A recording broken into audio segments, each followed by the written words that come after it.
Hi అండి. ఈరోజు మనం తెలుగు ముచ్చట్లలో 6వ తరగతిలోని 3వ పాఠం వర్షం అనే పాఠ్యభాగం గురించి నేర్చుకుందాము. డాక్టర్ పల్లా దుర్గయ్య దీన్ని రచించింది. ఇక్కడ బొమ్మను చూడండి, ఆలోచించండి, మాట్లాడండి. ఇక్కడ మీరు ఈ బొమ్మని చూసినట్లయితే మీకు కూడా అర్థమవుతుంది పిల్లలు ఎంత సంతోషంగా వర్షంలో ఆడుకుంటున్నారనేది.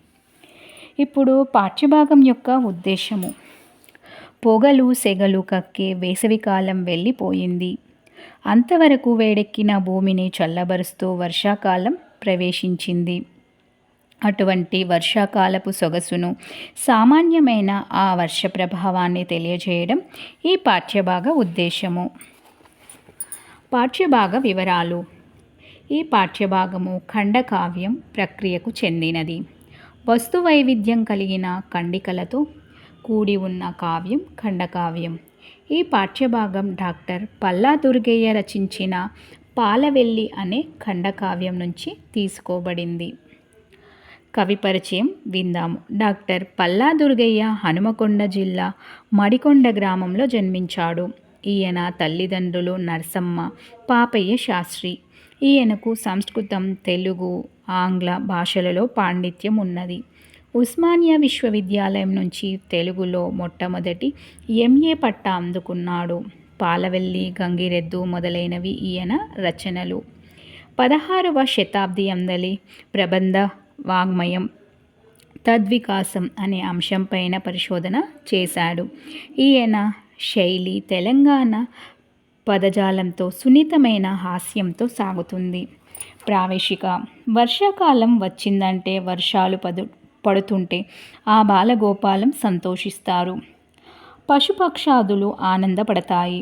ప్రకృతి పులకరిస్తుంది. అందరికీ మేలు జరుగుతుంది. అయితే ఆ వర్షాలు కొంతమందికి కొన్ని ఇబ్బందులను కలిగించవచ్చు.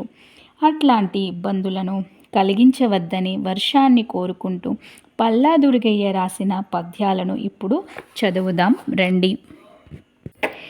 నిన్నటిదాకా లేవు కదా నింగిని, పుట్టియు పుట్టకుండనే మిన్నగా బ్రాకినాననుచు మీసలు తువ్వుచు నవ్వుచుంటివేమన్నా, ఇదేమి నీతి నడుమంతర పున్సిరి కుబ్బువారి గర్వోన్నతి నిల్వు నీరయు మహోదది పాలయు పోదే మేఘమా. గర్వోన్నతి నిల్వు నీరయు మహోదది పాలయు పోదే మేఘమా. చిటపట చినుకులు రాలెను, పటపట వడగండ్లు పుడమిపై బడే, ధారల్ పుటపుటనై కుండలతో నటునిటు దొరలించినట్టులై కనుపట్టెన్. నటునిటు దొరలించినట్టులై కనుపట్టెన్. నేలపై మోపిన కాలు చురుక్కని బొబ్బలెక్కడి దినమ్ములు గతించే, నించుక యశ్రద్ధ నుంచిన పాదమ్ము జరుక్కు జరుక్కని జారదొడిగే. పగలు రాత్రి అనక ప్రభుపాలితులనక ప్రజలందరును ఛత్రపతులయ్యిరి. నెరియలు వారిన నేలనంతట నద్దములు దాపినట్లు నీడలు గనబడే. పులకరించి పూసతి రామచిలుకయయ్యే, హూంకరించి యాంబోతులు రెంకలు వేసే. నాగలిని బట్టి కృషికుడు నడుముగట్టె, నాశలు పొంగి పారె వర్షాగమమున. ఉన్నత సౌధగోపురపు టొయ్యల మంచములందు తిన్నగా కన్నులు మూసి గుర్రుమని గాఢ సుషుప్తిని మునిగియుండు సంపన్నుల మీదికింజనగ వాటము కామిని వానదేవుడా. చిన్నని చొప్ప కప్పు గుడిసెల్ వడికూలగ దాడి చేతువా. చిన్నని చొప్ప కప్పు గుడిసెల్ వడికూలగ దాడి చేతువా. వడలకు వాడిపోయి పడిపయ్యర యూపుకు పట్టు వీడి ఈ గుడిసెల కప్పులొప్పడల్ గుంజలు పాదుల నూగులాడెడిన్.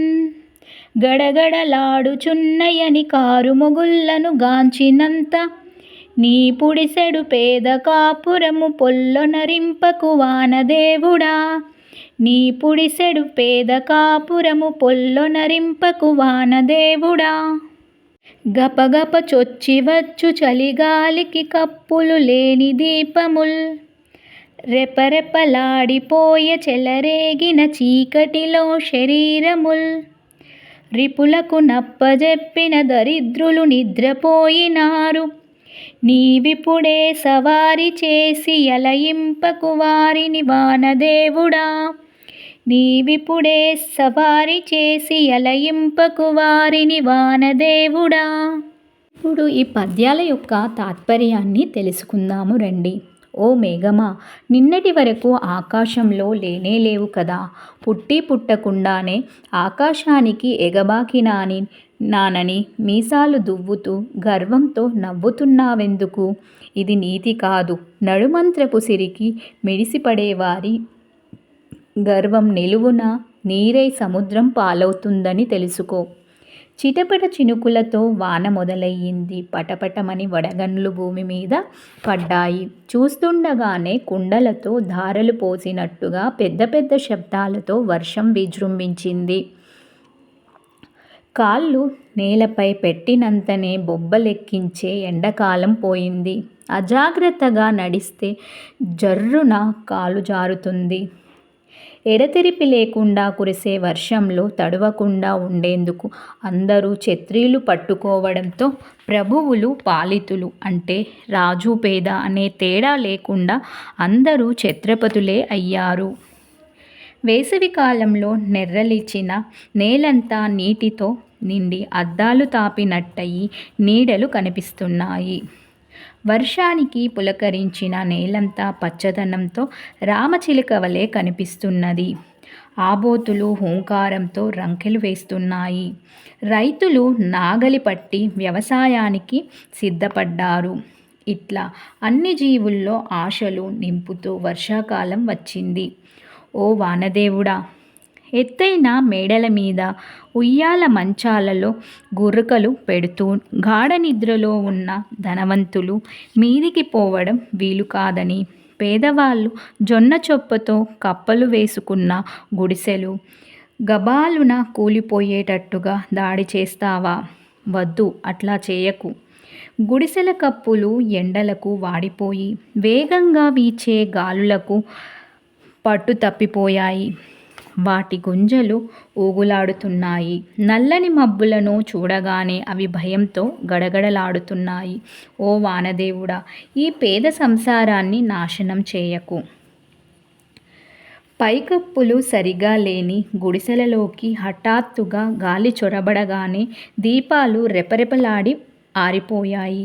పేదలు ఆ చీకటిలోనే శత్రువులకు, దోమలు, తేళ్ళు, పాములు మొదలైన వాటికి శరీరాలు అప్పగించి పడుకున్నారు.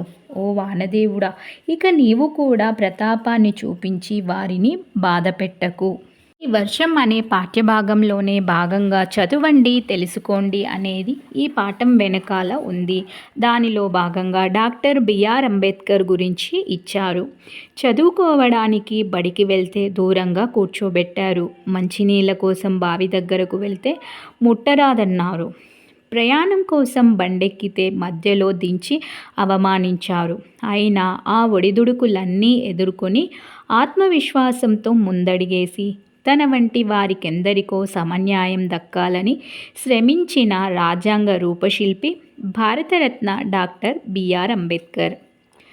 అంబేద్కర్ తల్లిదండ్రులు భీమాబాయి, రామ్జీ సక్ పాల్. వీరిది మహారాష్ట్రలోని రత్నగిరి జిల్లా. రామ్జీ సక్ పాల్ మధ్యప్రదేశ్లో ఉద్యోగం చేశారు. అక్కడే మౌ అనే గ్రామంలో 14వ సంతానంగా అంబేద్కర్ జన్మించాడు. అంబేద్కర్ చిన్నప్పటి నుంచి పఠనాభిలాషి, ఆలోచనాపరుడు, ఎవరేమన్నా ఎదిరించే ధైర్య సాహసాలు గలవాడు. అనేక అవమానాలు ఎదుర్కొంటూనే 1907లో మెట్రికులేషన్ పూర్తి చేశాడు. ఆ సందర్భంగా జరిగిన సన్మాన సభకు ప్రముఖ మరాఠీ రచయిత కెలుస్కర్ హాజరై గౌతమ బుద్ధుని జీవిత చరిత్రను బహుమతిగా ఇచ్చి అంబేద్కర్ను ఉన్నత విద్య చదివేందుకు ప్రోత్సహించారు. ప్రపంచానికి అహింసా సిద్ధాంతాన్ని బోధించిన బౌద్ధం నుండే స్వేచ్ఛ, సమానత్వం, సౌభ్రాతృత్వం అనే విలువైన మాటల్ని గ్రహించానని అంబేద్కర్ ప్రకటించాడు. ఈ అంశాలు ప్రతి ఒక్కరికి లభించిన నాడే సామాజిక న్యాయం జరుగుతుందని ఆకాంక్షించాడు. పుస్తక పఠనాన్ని అమితంగా ఇష్టపడే అంబేద్కర్ ఇంగ్లాండులో చదువుకునే రోజుల్లో ప్రపంచంలోనే అతిపెద్ద గ్రంథాలయమైన లండన్ లైబ్రరీలోని గ్రంథాలెన్నింటినో చదివాడు. ఈ గ్రంథాలన్నీ చదివిన వారు ప్రపంచంలో ముగ్గురే. ఆ ముగ్గురిలో ఒకరు అంబేద్కర్ కావడం దేశానికే గర్వకారణం. న్యాయవాద వృత్తిలో ప్రవేశించి ఒకవైపు పేదలందరికీ న్యాయం చేస్తూనే మరోవైపు అట్టడుగు వర్గాల వారి అభ్యున్నతి కోసం శ్రమించాడు. బొంబాయి లెజిస్లేటివ్ కౌన్సిల్ సభ్యుడిగా నామినేట్ అయ్యి వివిధ సమావేశాల్లో, కమిటీల్లో కీలక పాత్ర పోషించాడు. సమసమాజ స్థాపన కోసం కృషి చేసిన అంబేద్కర్ విద్యకు, స్వాభిమానానికి, శీలానికి అత్యంత ప్రాధాన్యం ఇచ్చాడు. చిన్న రాష్ట్రాల ఏర్పాటుతోనే దేశం అభివృద్ధి చెందుతుందని ఆ రోజుల్లోనే కాంక్షించిన దార్శనికుడు అంబేద్కర్. ఆయనలోని ఆత్మవిశ్వాసం, నిరాడంబరత, ప్రతిఘటనా చైతన్యం, నిరంతర పఠనాభిలాష, సునిశిత పరిశీలన తపన నేటి బాలబాలికలకు అత్యంత అవసరం. ఆత్మగౌరవానికి ఎనలేని ప్రాధాన్యమిచ్చిన అంబేద్కర్ గంభీరత, సున్నితత్వం కలగలిసిన గొప్ప మానవతావాది.